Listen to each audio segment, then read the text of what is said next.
adanya kelompok agen-agen pemilihan, yang mengobati secara terbatas kepada warganya yang terpapar oleh narkoba.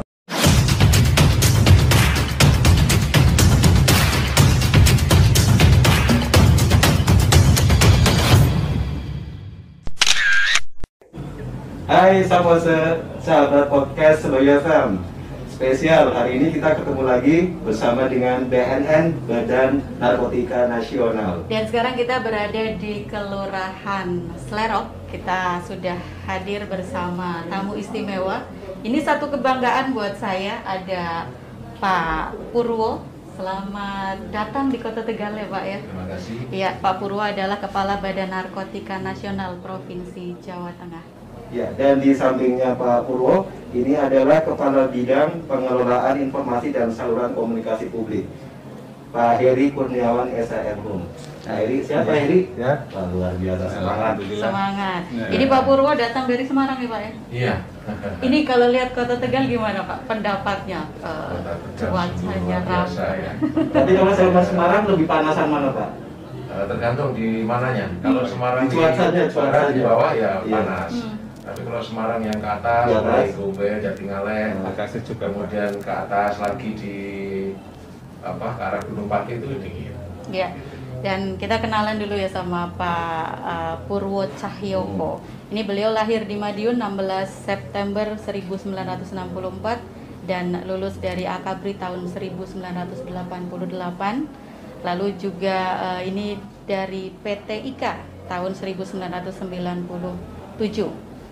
Lalu di Lemhanas ya Pak ya? Iya. Ya ini tahun 2017.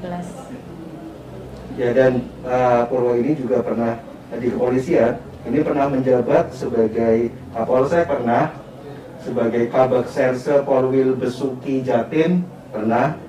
Kemudian Kapolres Nunukan Jawa Timur, Kalimantan Timur. Dari Jawa Timur ke Kalimantan Timur ya, mencelat gitu. Kemudian beliau juga Direktur Informasi dan Edukasi BNN. Jadi pengalamannya luar biasa ini. Luar biasa ini dari Badan Narkotika Nasional Provinsi Jawa Tengah. Ini tadi habis sepertinya ada deklarasi ya Pak ya? Iya betul. Deklarasi. Desa Kelurahan Slerok deklarasikan diri untuk siap menjadi kelurahan bersih dari narkoba. Bersinar itu ternyata singkatan ya Pak ya? Bersih narkoba. Kirain saya itu bersinar itu kalau orang zaman pikir sekarang kan lagi musim yang glowing Pak, saya tahunya Pak. Muka glowing, kulit glowing. Yeah. Sekarang kelurahan juga glowing ya Pak ya? Bersinarnya dikira celing gitu. Iya betul Pak. Ternyata bersinarnya adalah bersih dari narkoba. Apa sih Pak kelurahan bersinar itu Pak? Kelurahan bersinar itu kan pemerintahan yang paling terdepan di Indonesia ini kan adalah desa dan kelurahan. Betul. Yang bisa langsung menyentuh kepada masyarakat langsung karena di situ ada RT, RTA, RW yang bisa menggerakkan langsung masyarakat. Sehingga kita berharap desa itu kita proklamirkan, kita deklarasikan menjadi desa yang bersih narkoba. Kalau desa sudah bersih dari narkoba, semuanya bersih, otomatis Indonesia juga akan bersih dari narkoba. Jadi Indonesia bersinar. Desa bergerak, Indonesia bersinar. Bersih dari narkoba.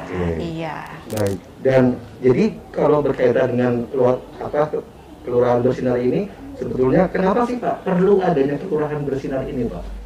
Ya itu tadi saya sampaikan bahwasanya pemerintahan terdepan yang paling terdepan dekat dengan masyarakat adalah desa.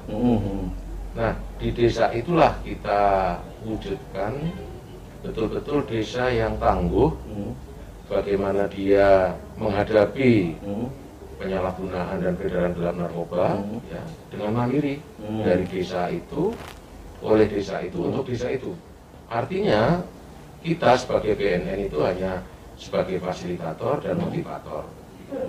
Kita latih masyarakat yang ada di desa itu, baik yang apakah ibu PKK, Karang Taruna, komunitas-komunitas yang lain untuk bisa mengedukasi sahabat, tetangganya, lingkungannya tentang bahaya narkoba. Yang kemudian kita juga bentuk mereka relawan-relawan untuk bisa membantu mensosialisasikan bahaya narkoba, termasuk di dalamnya melaporkan ketika ada warganya yang kena. Untuk apa? Untuk segera bisa diobati.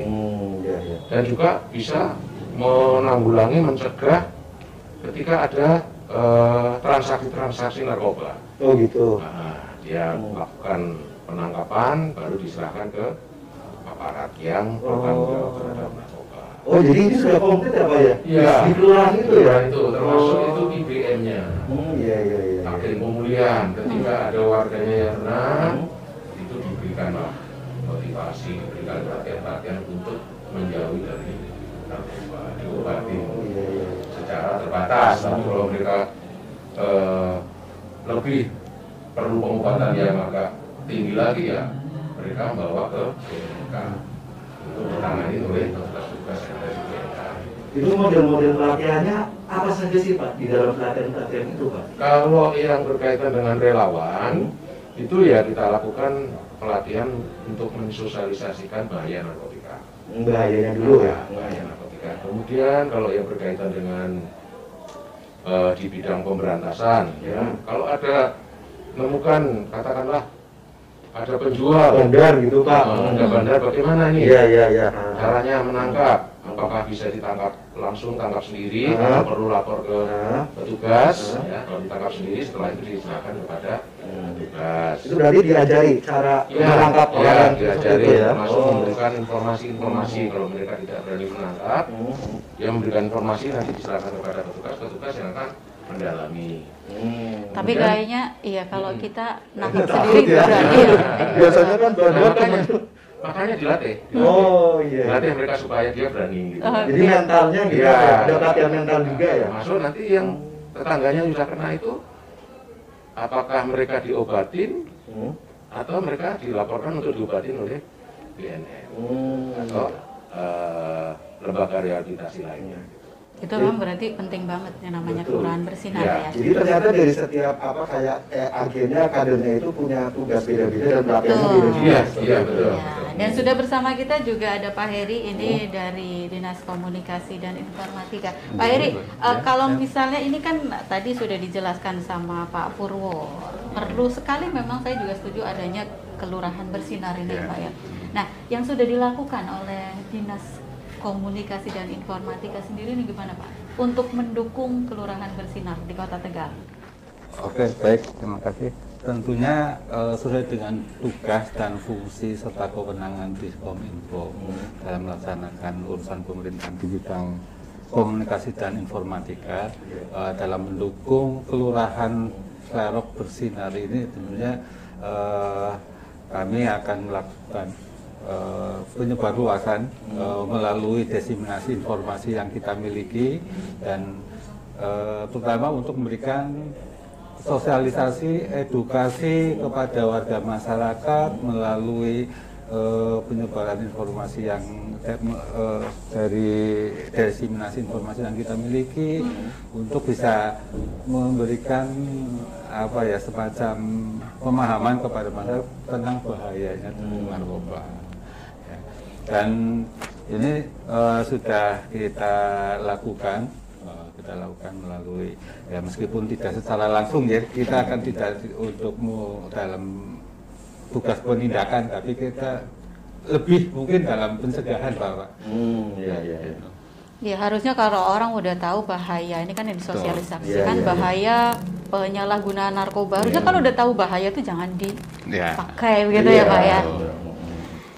Oke gitu. Nah kemudian ini kalau berkaitan dengan kelurahan bersih narkoba, itu indikatornya apa nih Pak Purwo? Bahwa kelurahan itu sudah bersih dari narkoba? Ya, yang pertama masyarakat di sekitar itu sudah paham, sudah menyadari tentang bahaya narkotika. Artinya mereka sudah diberikan edukasi tentang bahaya narkoba. Itu yang pertama. Yang kemudian, yang kedua adalah adanya relawan-relawan yang siap untuk mengajak, membantu warganya untuk tidak mendekati narkoba. Ya. Terus yang kemudian adanya kelompok agen-agen pemulihan, agen-agen pemulihan yang untuk mengobatin secara terbatas kepada warganya yang terpapar oleh narkoba. Nah, dan yang terakhir tentunya kelompok ini, kelurahan ini sudah mampu mewujudkan deteksi dini terhadap masyarakatnya dengan mengajak untuk melaksanakan pemeriksaan tes urin secara berkala. Oh gitu. Ya, bahkan kan sekarang sudah ada ya Pak, kader anti narkoba. Ya? Kader anti narkoba. Iya. Nah, anti narkoba, relawan narkoba, ormas-ormas yang berkaitan anti narkoba juga. Ini kalau kader anti narkoba sendiri ada pelatihan khusus dari BNN, Pak? Ada, ya. Mereka sebelum diterjunkan atau mereka mengedukasi masyarakat, mereka kita latih. Gitu. Kita berikan tentang informasi-informasi, kemudian kita edukasi mereka tentang narkotika.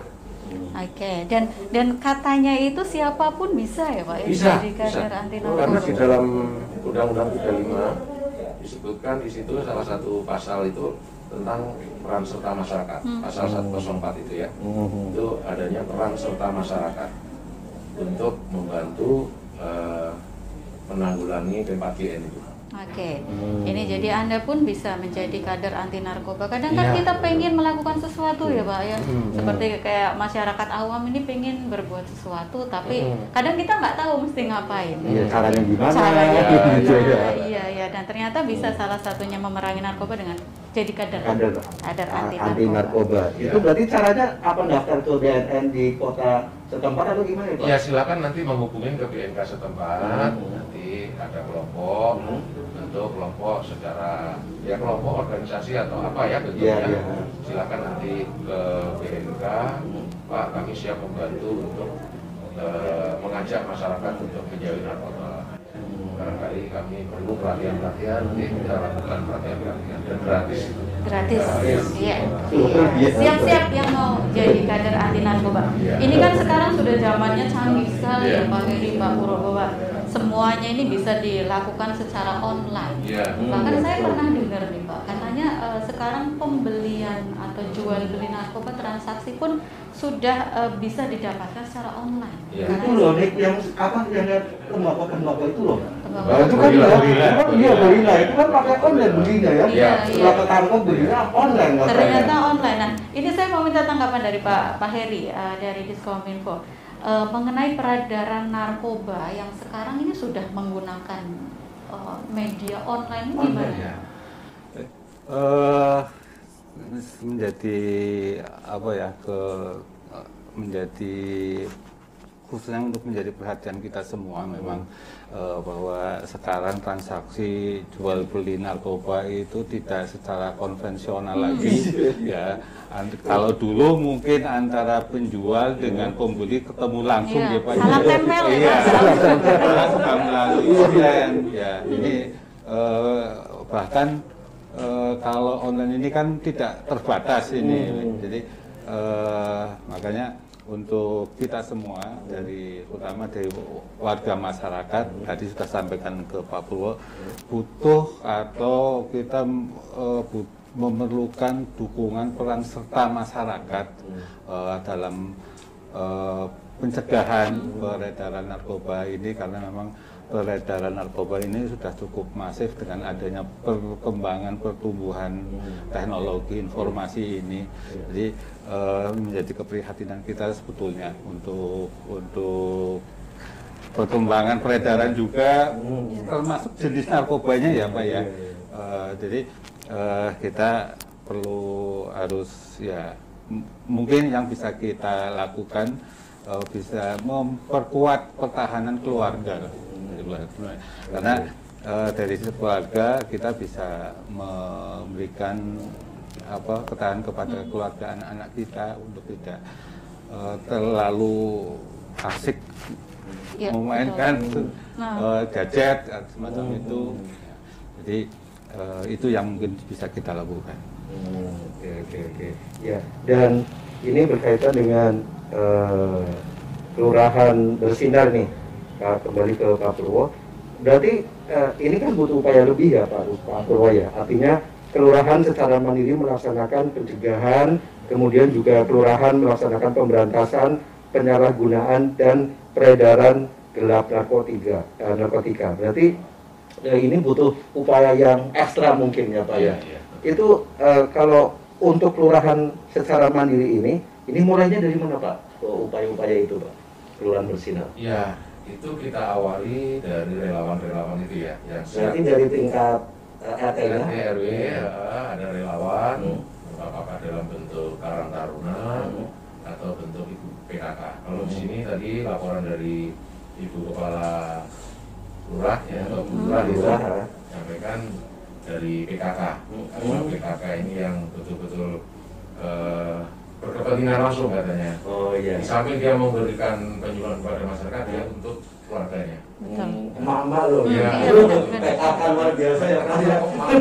Ya, jangan salah sama mama. Kenapa kok emak-emak? Karena justru emak-emak ini kan yang dekat sama anak ya. Iya. Kalau dengan bapaknya jarang yang dekat. Betul. Betul Pak. Dari ibu. Iya Nah, betul. itu bisa berkomunikasi terbuka. Diharapkan seperti itu sehingga ada upaya atau penanaman ketahanan diri dia itu bisa tercapai karena ada komunikasi yang baik dengan ibu-ibu. Di samping PKK itu tadi menginformasikan, mengedukasi masyarakat. Terus juga ada Karang Taruna dan sebagainya. Setelah itu jalan, insya Allah nanti ada relawan-relawan yang lain untuk ikut membantu. Gitu. Dan mereka juga ada kewajiban untuk membentuk kelompok-kelompok lagi. Jadi tidak hanya dia sendiri gitu. Jadi kalau dia sendiri kan capek ya, nanti waktunya juga kurang. Ada kelompok lagi gitu. Iya benar. Emak-emak ini nomor satu. Karena mau ketahanan keluarga ya Pak. Tadi seperti yang Pak Jerry katakan, jangan salah. Memang harus dibentengi itu dari dalam lingkungan keluarga sendiri. Tapi Karang Taruna ibu-ibu itu kan perempuan itu kan tiang negara ya. Iya betul. Katanya kan gitu ya kan. Iya. Negara. Ketika tiang negara kata ibu-ibu ini runtuh ya udah runtuh semua. Iya, negaranya rusak. Saya bangga ketika jadi ibu. Aku mau dong jadi bapak. Baik, ini kita menyoroti juga kalau tadi tentang pembelian atau transaksi narkoba secara online ini bisa diakses oleh siapa saja. Begitu juga dengan media sosial ya Pak. Betul, ya. Sekarang zamannya media sosial, medsos, kita bisa melihat informasi dari media sosial dan pastinya ini seberapa besar Pak Purwo media sosial berperan dalam informasi untuk memerangi narkoba. Selain tadi kita bisa ya katakanlah beli narkoba secara online begitu, tapi pastinya juga media sosial bisa kita gunakan juga untuk memerangi narkoba. Ya. Jadi dalam strategi kita perang terhadap narkotika itu kita ada 3 pendekatan. Pendekatan soft power, pendekatan hard power, dan smart power. Nah, yang soft power itu kita melaksanakan kegiatan sosialisasi, kegiatan rehabilitasi, itu kita menggunakan soft power. Sedangkan hard power itu adalah penegakan hukum dengan mengungkap atau memutus rantai jaringan. Nah, yang smart power kita menggunakan teknologi yang sekarang sedang ini apakah dalam bentuk medsos, ya, atau bentuk yang lain, nah kita manfaatkan. Jadi memang teknologi ini ada dampak buruk dan dampak positif. Dampak positifnya kita melihat generasi E, generasi Y, generasi Z tidak lepas dari gadget. Bangun tidur yang dicari-cari handphone dulu. Betul. Bukan dia YouTube, Instagram. Nah, kita juga main di situ. BNN itu juga ada Instagramnya, ada YouTube-nya, ada Facebook-nya, ya. Nah, disitulah kita tuangkan slogan-slogan bahaya narkotika, anti narkotika dan sebagainya. Termasuk di dalamnya kita juga membuat aplikasi yang namanya rean.id. Apa itu Pak? Rumah Edukasi Anti Narkotika. Rumah Edukasi Anti Narkotika. Berarti Rean sampai bisa buka nanti aplikasi. Tulis saja rean.id nanti. Rean.id. Oh, itu ya. Jadi buat Sapose nih yang di rumah, rean.id ya itu tadi. Di situ kita menampung kreativitas anak-anak remaja, anak-anak generasi Y, generasi Z. Untuk apa dia? Hobinya apa? Dia buat vlog. Oh iya ya. Ada di situ. Ada di situ. Oh jadi bisa di-upload di aplikasi di itu. Situ. Oh iya. Dia hobinya apa? Fotografi. Upload di situ. Nah, nanti dalam kurun waktu tertentu akan dipilih siapa yang terbagus, siapa yang banyak like-nya, itu akan diberikan semacam reward oleh BNN pusat. Waduh. Asik juga ya, asik wah ini kan ya, kita banget. Biasa ngevlog dan lain sebagainya ya Pak ya. Betul. Berarti begini, mungkin masyarakat awam ya ini bisa melakukan sesuatu untuk memerangi narkoba. Nah ini kalau dari Pak Heri dan Pak Purwo, ini pertanyaannya sama Pak. Menurut Pak Heri atau Pak Purwo ini yang bisa dilakukan masyarakat Pak untuk membantu suksesnya perang terhadap narkoba, juga suksesnya Kelurahan Bersinar. Mungkin dari Pak Heri dulu. Baik, ini keberhasilan pencegahan dari bahaya narkoba ini tidak lepas dari ketahanan keluarga. Yang perlu dibentuk adalah mempertahankan diri mulai dari keluarga. Jadi kalau keluarga sudah kuat, ya tadi sudah disampaikan panjang lebar dari Pak Purwo, nantinya akan menjadikan keluarga kita, anak kita terhindar dari bahaya narkoba. Berarti perkuat pertahanan keluarga dulu gitu ya. Mulai dari keluarga. Jangan mikirin jauh-jauh dulu, yang di rumah aja dulu kita Pak ya. Oke. Kalau dari Pak Purwo, silahkan Pak. Ya, saya hanya berpesan kepada kaum milenial, generasi Y, generasi Z, hilangkan kata-kata bahwasanya lu keren kalau pakai narkoba, ganti lu keren tanpa narkoba. Lu keren tanpa narkoba. Dan jangan coba-cobain ya Pak. Iya, kadang memang kita merasa jauh lebih keren waktu beberapa saat gitu. yang lalu gitu. Keren kalau pakai narkoba, sekarang salah. Keren kalau nggak pakai narkoba. Iya dong. Luar biasa. Ini sebenarnya kita kalau ngobrolin kayak gini harusnya panjang ya. Tapi sepertinya Pak Purwo juga harus kegiatannya banyak, iya. Terus memerangi narkoba gitu ya Pak ya. Tetap semangat Pak Purwo. Terima kasih. Tetap sehat juga Pak Heri. Terima kasih. Ini sudah ngobrol bareng kita. Dan terima kasih untuk Sapose semuanya. Nanti kita ketemu lagi di lain waktu dengan tema yang berbeda. Oke, jangan lupa klik subscribe, like juga, komen di bawah ya. Oke. Dadah. Terima kasih. Jangan lupa like and subscribe.